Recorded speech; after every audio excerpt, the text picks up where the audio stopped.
नाज़रीन, जाम शोरों में हैं हम और आ गए हैं board of intermediate and secondary education Hyderabad Sindh और जाएंगे अंदर, कंट्रोलर से मिलेंगे और उनसे जो बातचीत होगी वो आपको सुनाएंगे। तालीम किसी भी मुल्क, किसी भी सूबे के लिए कितनी अहमियत रखती है और यहाँ तालीम का क्या हालत ज़ार है, मेरा ख़्याल है हमें ये उनसे गुफ्तगू करके पता चलेगा। तो हम चलते हैं कंट्रोलर्स के पास। सबसे पहले हम वेलकम कहने के लिए बात करेंगे डॉक्टर मसरूर अहमद ज़ई से कि आपको हल्का अहबाब में वेलकम कहते हैं। बहुत शुक्रिया आयशा साहिबा। हम इतनी दूर से इसलिए आए हैं कि हमें मालूम हो सके कि सूबा सिंध के बारे में ख़ास तौर पर कई मामलात पर बात होती है जिसमें तालीम को हम सबसे ज़्यादा अहमियत दे रहे हैं। क्या समझते हैं कंट्रोलर होने की हैसियत से कि क्या परसेंटेज है, किस कदर काम होना बाकी है, कितना नहीं हुआ, आपके क्या तासुरात हैं इस बारे में? हाँ, एक तो ये कि आपने पहला सवाल ही बहुत उम्दा और बहुत तफसील तलब सवाल आपने किया है, लेकिन मैं आपको ये बताता चलूँ कि जिस तरह आप लोगों को मालूम है कि 2020 में इम्तहान नहीं हुए थे और गवर्नमेंट की तरफ से प्रमोशन पॉलिसी अनाउंस की गई थी, तो उस वक्त तो तमाम कैंडिडेट्स को हमने प्रमोशन पॉलिसी के तहत अपग्रेड कर दिया था। लेकिन अभी 2021 के अंदर भी प्रमोशन पॉलिसी का सेकंड पार्ट हमने उसको अडॉप्ट किया है। तो उसके मुताबिक चूँकि अभी भी सिर्फ ऑप्शनल पेपर्स का इम्तहान हुआ है और कंपलसरी का इम्तहान नहीं हो सका, तो उन दो इम्तहानात को मद्देनज़र रखते हुए इस मरतबा जो परसेंटेज बनी है ओवरऑल पूरे सिंध के तमाम बोर्ड्स की कमोबेश ऐसी ही है और वो 98% बनी है। इसलिए कि पॉलिसी में ये है कि किसी भी बच्चे को आपको फ़ेल नहीं करना। अगर कोई बच्चा अपने किसी पेपर में वीक भी रहा है तो उसको आप प्रमोट करके पास कर दें, लेकिन फ़ेल आपको नहीं करना। तो फेल जब नहीं करेंगे तो ज़ाहिर है कि परसेंटेज ऑफ रिजल्ट बढ़ जाएगा। तो 98% बढ़ा है और 2% जो रह गया है वो रहा है जो बच्चे अपीयर नहीं हो सके, एब्सेंट हो गए किसी वजह से, या उनका हमने रिज़ल्ट रोक लिया डॉक्यूमेंट्स कंप्लीट ना होने की वजह से। ये तो है आपका पहली बात।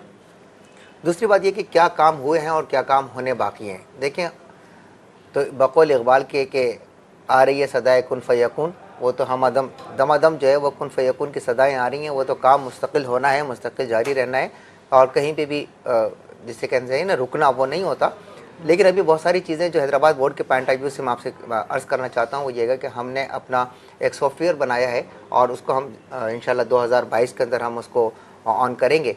उसके तहत तमाम इदारों में एनरोलमेंट जो है वो ऑनलाइन सिस्टम के तहत होगी, एग्जामिनेशन फॉर्म भी ऑनलाइन सिस्टम के तहत ले लिया जाएगा, फ़ीस वगैरह भी उनकी ऑनलाइन सिस्टम के तहत ही जमा हो जाएंगी।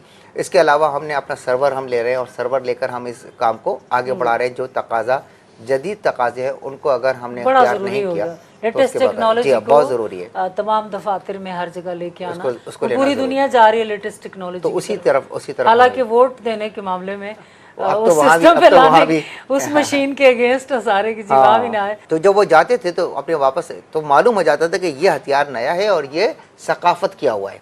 तो यानी कि पुरानी चीज़ों को नया करना और नए करके उसको इख्तियार करना और अपनाना उसको हम सकाफत कहते हैं। ये वडेरा शाही जो है ये सकाफत नहीं है, ये एक रिवायत है और रिवायत की शिकनी होनी चाहिए, रिवायत शिकनी से काम लेना चाहिए।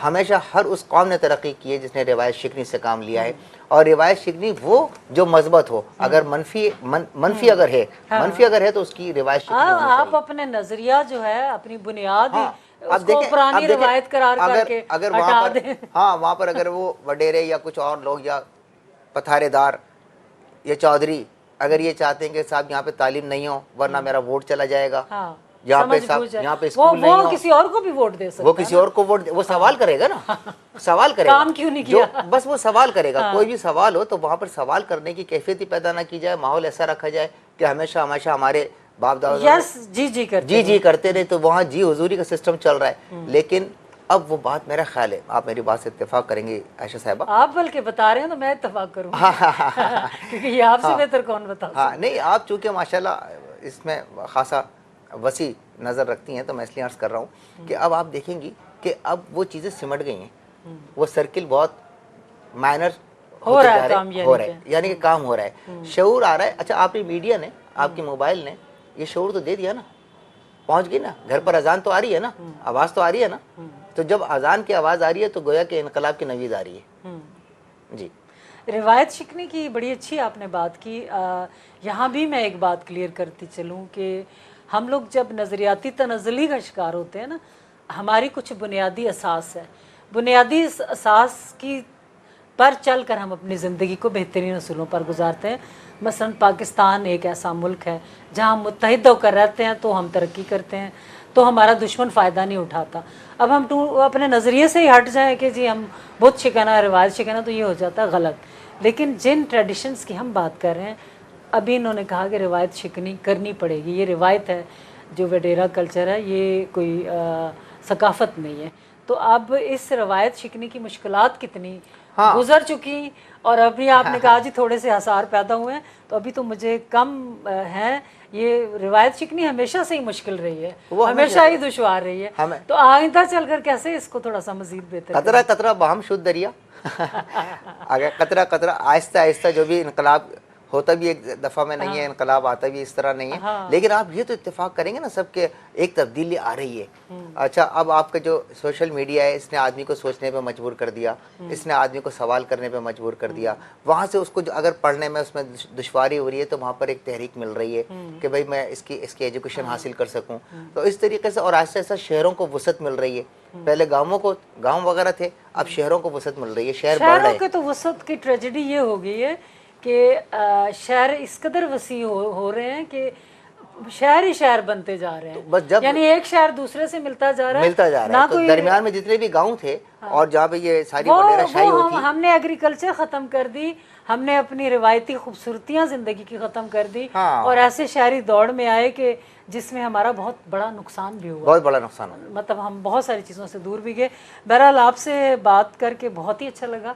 मसरूर अहमद ज़ई, बहुत शुक्रिया आपका। और आयशा साहिबा, मैं आपका और आपके तवज्जुह से, आपके चैनल का और बाकी मीडिया के आपके जितने भी अरकान मेम्बरान हैं, उन सब का मैं बेहद शुक्रिया अदा करता हूँ। इस एतबार से आपको आखिरी में सही, लेकिन जिससे आपने रिवायत की बात की और सकाफ़त की बात की, तो रिवायत और सकाफ़त सिंध की वो ये भी है कि आने वालों को खुश आमदीद कहते हैं। मैं तमाम साहिबान की जानिब से दिल की गहराइयों और कल्ब की सच्चाइयों से आपको हैदराबाद में आमद पर खुश आमदीद कहता हूँ, और बहुत अच्छा लगा आपके साथ प्रोग्राम करके। थैंक यू, मुझे भी बहुत अच्छा लगा। और नाजरीन, मैं तो इस वक्त हूँ ही सिंध की पूरी भरपूर नुमाइंदा बनकर यहाँ बैठी हूँ।